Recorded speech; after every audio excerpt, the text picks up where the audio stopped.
પરંતુ ખેતી અને ગામડું અને ખેતર આ ત્રણેય બાબતની અંદર ભારતીય જનતા પાર્ટીએ અત્યાર સુધીમાં કઈ દ્રષ્ટિથી એની સામે જોયું છે? જે પૂર્વ કોંગ્રેસની સરકારોએ અને આપણા ધરોહર જે છે, સરદાર પટેલ કહેતા હતા કે તમારું જો ગામડાનું ખેડૂતનું જો ઝૂંપડું તમે પાડીને તમે કોઈ બંગલાની અપેક્ષા રાખતા હો તો તમે એ શક્ય નથી. એટલે ગામડાને મજબૂત કરવા માટેની મનસા ખરેખર હતી. તો એની અંદર હું તમને સીધા લઈ જાઉં છું 2014માં. 2014ની અંદર કેન્દ્રની સરકારે જમીન સંપાદનનો કાયદો લાવ્યા. એ અભેરાઈ ઉપર ચડાવવો પડ્યો, કારણ કે એને ખબર પડી ગઈ, સંકેત મળી ગયા આવવું પડશે નહીં. અને 3 કાળા કૃષિ કાનૂન લાવ્યા. હવે આ પછી પરિસ્થિતિ શું થઈ એનો વિગત તમે બધાએ આપણે ચર્ચા કરી લીધેલી છે કે પાછું લેવા પડે ને પરિસ્થિતિ શું થઈ. હવે કેશુભાઈ પટેલ ગુજરાતના પહેલા ભાજપાના મુખ્યમંત્રી 95માં બન્યા અને પછી 98માં બન્યા. આ બંને વખત આ કેશુભાઈને કાઢી શું કામ મૂક્યા? એની અંદર આ ભાગ પડેલો છે કે કેશુભાઈ અને ખેડૂત અને કેશુભાઈ અને ગામડું એ છે ને કવચ અને કુંડળ કર્ણની સાથે જોડાયેલા છે ને એવા જોડાયેલા હતા. અને એ સમયે એને પહેલું કામ કર્યું, ગોકુળ ગ્રામ યોજના લેવા. અને ગોકુળ ગ્રામ યોજનાના બદલામાં 98માં એને કાઢી મૂક્યા. અને 95માં અને 98માં પછી વચ્ચે જે તમે કાયદો લાવ્યા છે એ એક જેને કહેવાય ને કે ઉદ્યોગપતિઓના કે બીજી પ્રેશરને કારણે એ 8 કિલોમીટરની ત્રિજ્યાનો કાયદો લાવ્યા. પછી પણ ખેડૂત માટે અને સૌરાષ્ટ્ર માટે 400 મીટરની પાઇપલાઇન નાખી. આ સૌરાષ્ટ્ર માટે, ગામડા માટે, પાણી માટે, ખેતી માટે આ કામ કરનારો ભારતીય જનતા પાર્ટીનો એકમાત્ર આગેવાન. અને એની સાથે જે વ્યવહાર થયો છે એ ખેતી સાથે વ્યવહાર બરાબર હું જોઉં છું. ખેડૂત, ખેતી અને ગામડા સાથે વ્યવહાર થયો બરાબર એ કેશુભાઈ સાથે વ્યવહાર થયો છે.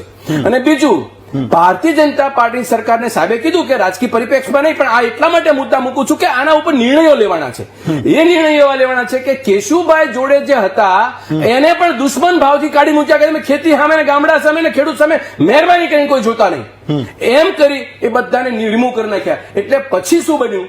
પછી આવ્યા મુખ્યમંત્રી તરીકે એ પોતે. 2002 થી લઈ આજ તારીખ સુધીની અંદર 22, 23, 24 વર્ષ થયા. એક ચક્રી શાસન ભાજપાનું ચાલે છે. મને આ ગુજરાતનો એક પણ ભારતીય જનતા પાર્ટીનો આગેવાન બતાવે કે ખેડૂત માટે, ખેતી માટે અને ગામડાને બચાવવા માટે એક સારું કામ કર્યું હોય, બતાવો એક સારું કામ. હું તમને એમ કહું કે પહેલા તમે સરકારી પડતર વેચી, તમે જમીનની ભૂખ તમારા ઉદ્યોગપતિઓને ન ભંગાવી શક્યા. પછી તમે ગૌચર વેચ્યા. ગૌચર સાહેબ 43 લાખ હેક્ટર જમીન ગુજરાતની છે, એમાંથી માત્ર ને માત્ર તમારી પાસે 8 લાખ હેક્ટર બચી 34,50,000 હેક્ટર ગૌચરની જમીન તમે દબાણ નીચે અત્યારે ગુજરાતમાં છે.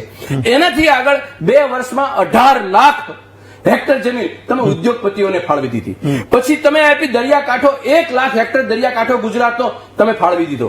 પછી તમે ખેતીવાડીના સંશોધન કેન્દ્ર એક તાલુકામાં એક જેને કહેવાય ટીસીડી ફાર્મ. આ સાહેબ આજની તારીખે ગુજરાતનું TCD farm trial and demonstration farm કોંગ્રેસની એ વખતની ધુરંધરસિંહ આગેવાનોએ બનાવેલા ફાર્મ હતા. ખેડૂતના ખેતરને સઘન બનાવવા માટે, સદ્ધર બનાવવા માટે કામ કરનારા સંશોધનકારી હતા. એ 182 વેચી માર્યા. પછી આવ્યું ભૂદાનની જમીન. આદિવાસીઓ સાથે જમીનનો 73 એને સુરક્ષિત તમે કરી ન શક્યા. અને 5મી વસ્તુ એ આવી કે ગુજરાતની અંદર આ જે ભૂતિયા ખેડૂતના આગેવાનો જે ખેતી ધારક બન્યા એને તમે કંટ્રોલ કરી ન શક્યા. અને આ વાત એ રહી. હવે બીજી વાત, એની સાથે સાથે તમે જે પડતર જમીન જે છે 1 લાખ હેક્ટર એ તમે સાચવી ન શક્યા. નંબર 2, જે તમે બિયારણ વૃદ્ધિ કેન્દ્રો હતા એ પણ ન સાચવી છે. 114 એપીએમસી આ ઝોલા ખાય છે. બીજ નિગમ આજે મૃતપાય પરિસ્થિતિમાં છે. સીડ સર્ટિફિકેટ એજન્સી એનો કોઈ ઓક્સિજનનો બાટલો ત્યાં મળતો નથી. સાહેબ ખેડૂત, જીએલડીસી તો કે તાળા મારી દીધા. ગુજરાત સ્ટેટ એક્સપોર્ટ કોર્પોરેશન અદાણીને આપી દીધું. સાહેબ મને તમે એક બતાવો ખેડૂત માટે કે ખેતી માટે કામ કરનારી પૂર્વ સરકારોએ જે ઉપલબ્ધિઓ ઉભી કરી દીધી એ પણ વેચી મારી. તમે નવું કે બનાવી ન શક્યા. તો તમારી મનસા શું હતી? ખેતીને તમારે ખેડૂત પાસેથી જમીન છીનવી લેવી એ તમે મેળ કરી શકતા નહોતા. એટલે ધીરે ધીરે ધીરે આ તો ખેડૂત તો મજબૂત છે, કદાવર છે, આ તો ખેતી છોડતો નથી. એટલે તેમ છતાં તેમ પાણી આપવાનું બંધ કર્યું, તમે ભાવ આપવાનું બંધ કર્યો, તમે વીજળી આપવાનું બંધ કર્યું, વીમો આપવાનું બંધ કર્યો, તમે સુરક્ષા આપવાનું બંધ કરી બધું. અને જીએસટી નાખ્યા ઉપર, ઇનપુટ્સ ઉપર. સાહેબ એટલો ત્રાસ આ સરકારે ગુજાર્યો છતાંય ખેડૂત આ ગુજરાતનો ખેતી નથી છોડતો. અને ભારતીય જનતા પાર્ટીના શિરમોર નહોતા બેસે જે કેશુભાઈની બગલમાં બેસનાર હતા એ બધાને રિમૂવ કર્યા. પછી જે બચ્યા ને એ ગુજરાતની અંદર ખાલી કોથળા જેવા બચ્યા છે, ખેડૂતના દીકરા તમામ હોવા છતાં હું કહું છું, એ તમામે તમામ આગેવાનો આજે ખેડૂત હોવા છતાં ખેતીના ગામડાના અને એના પોતાની ખેતીના દુશ્મન બનીને ભાજપમાં બેઠા છે. એ એવા લોકોની સાથે એક જ મિનિટ પછી આ લિંક હું નહીં બોલું, પછી આ વાત હું જે બોલું છું એ તમામ આધાર બેઝ વાત બોલું છું, આધાર બેઝ. કારણ કે ગુજરાતની અંદર જે રીતે ખેતીની પર સરકારની નિગરાની છે સાહેબ, એ નિગરાની કંઈક ને કંઈક ખેડૂતને ખેતી છોડાવવા માટેના પ્રયત્નના ભાગે છે. અને હવે પછી જે ખેતી ન છોડી તો શું કરવું, એટલા માટે કાયદો લાવે છે કે તમે ખેડૂત તમારા ખેત મજૂર બનવાની, અને ખેડૂતને ખેત મજૂર બનાવવાની વાત નથી બાપુ, ખેડૂતને ખેત મજૂર બનાવી સોમાન છીનવાની વાત છે, સોમાન છીનવાની વાત છે. આજે કોઈ બીજી કોઈ પણ પ્રોપર્ટી ખેડૂત વેચશે ને તો એના છોકરા સામે કે ઘર સામે કોઈ બીજી નજર નહીં જોવે, પણ ગામનો ખેડૂત તો ખેતી જમીન વેચશે અને ઉભડિયાનું જે બિરુદ વાપશે ને ત્યારે એની ખેડૂતની પરિસ્થિતિ એકદમ નાજુક બને છે. સાહેબ, ગામડાને ગંવાર બનાવવાનું કામ, ખેત મજૂર બનાવવાનું કામ અને લાચાર બનાવવાનું અને ગુલામ બનાવવાનું પાપ છે. આ કાયદો કાયમના માટે ન રહી શકે, એના માટે સદન વિરોધ કરીએ છીએ, એનું ખંડન કરીએ છીએ. ઓકે હિરેનભાઈ, હું તમને એ કહું કે કાયદો તમે કોઈ પણ લાવો, બદલો, એમાં રિફોર્મ્સ કરો, સુધારા કરો, પણ તમે કોના માટે કરો છો? તમે જનતાને 6.5 કરોડની ગુજરાતની જનતા વચ્ચે તમે મૂકો છો તો તમારા માટે બે વર્ગ સામે છે, એક ઉદ્યોગ અને એક ખેતી. તમે ખેતીને સદ્ધર બનાવવાની જરૂર છે અત્યારે કે ઉદ્યોગ માટે તમે શું કર્યું છે એ બંને વચ્ચેની ચોખવટ કરી દો કે તમે આમાં કોના ઇશારે તમે કામ કરો છો અને કોના માટે કામ કરો છો. હું તમને એક વસ્તુ કહું કે હમણે ભાઈ ભારતીય જનતા પાર્ટીના આગેવાન બોલ્યા કે ભાઈ તમે આજે હજી ક્યાં આવ્યું છે ને ક્યાં નથી, પણ મોદી સાહેબે જે કરવાનું હોય ને એ આમ જ કરે છે. કારણ કે એને બનાસકાંઠાની અંદર એમ કીધું હતું કે તમારી ભેંસ 2 હશે એક વહી જશે, તમારું મંગલસૂત્ર જતું રહેશે, તમારી 10 એકર જમીન હોય 5 એકર જતી રહેશે. તો આ બધું બોલવાની ક્યાં જરૂર છે? અને અત્યારે ઝારખંડની અંદર 5મી તારીખે 4જી તારીખે એ બોલ્યા કે તમારી રોટી, તમારી બેટી, તમારી માટી બધું જતું રહેશે. તો તમે દેશના પ્રધાનમંત્રી છો, કોણ છો?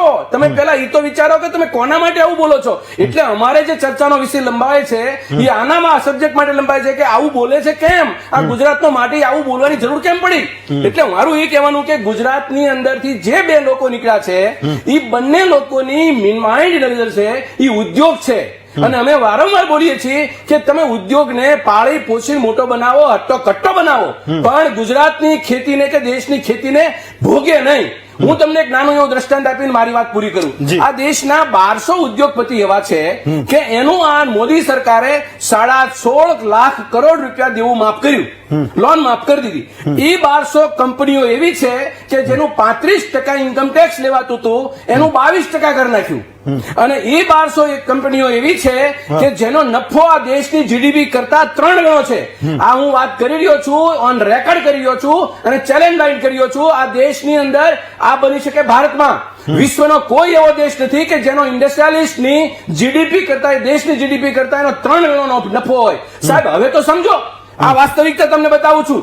એટલે મારું કહેવાનું હેમંતભાઈ છે કે અત્યારે જે ભારતીય જનતા પાર્ટીના આગેવાનો કે કોઈ પણ બોલે ખેતી માટે કશું કેશુભાઈએ જે કીધું એ માઇલસ્ટોન 400 કિલોમીટરની લાઈન નાખી અને ગામડાને ગોકળીઓ બનાવવાની, તમારા માટે કેશુભાઈ દુશ્મન કેમ, મને એ સમજાવો ને. કેશુભાઈને ગોકળીઓ ગ્રામ કરવું હતું તો તમે લોકોએ એને ચાલુ કેમ ન રાખ્યું? કુંવરબાઈનું મામેરું ગામની દીકરીને સાસરે વળાવતે 5000 રૂપિયા આપતા હતા, એ ચાલુ કેમ ન રાખ્યું?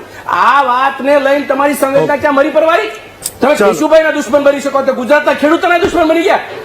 એટલે હું કહું છું કે સાહેબ આ લોકોની મનસા બહુ મેલી છે અને ખેતીને ક્યારેય આ લોકો પ્રાધાન્ય નથી આપવાના. એટલા માટે અમિત ચાવડાએ બોલ્યા અને ભાઈ આગેવાન પણ બોલે છે અને પેલા આઈએસ ઓફિસર પણ બોલે છે કે એને ખબર છે કે ગુજરાતની ખેતીને જ્યાં સુધી આપણે ચાન્સ નહીં લાવીએ ત્યાં સુધી ઇન્ડસ્ટ્રીઝનું ક્યારેય તે રોનક નહીં આવે. અને હું અનેક વખત તમારા પ્લેટફોર્મ પર બોલું છું કે ગુજરાતની કોઈ પણ ખેતી હોય એ કોઈ પણ ઇન્ડસ્ટ્રીઝનું રો મટીરિયલ પેદા કરે છે. જયારે રો મટીરિયલ તમે નાશવંત કરી નાખશો તો ઇન્ડસ્ટ્રી કઈ રીતે જીવતી રહેશે?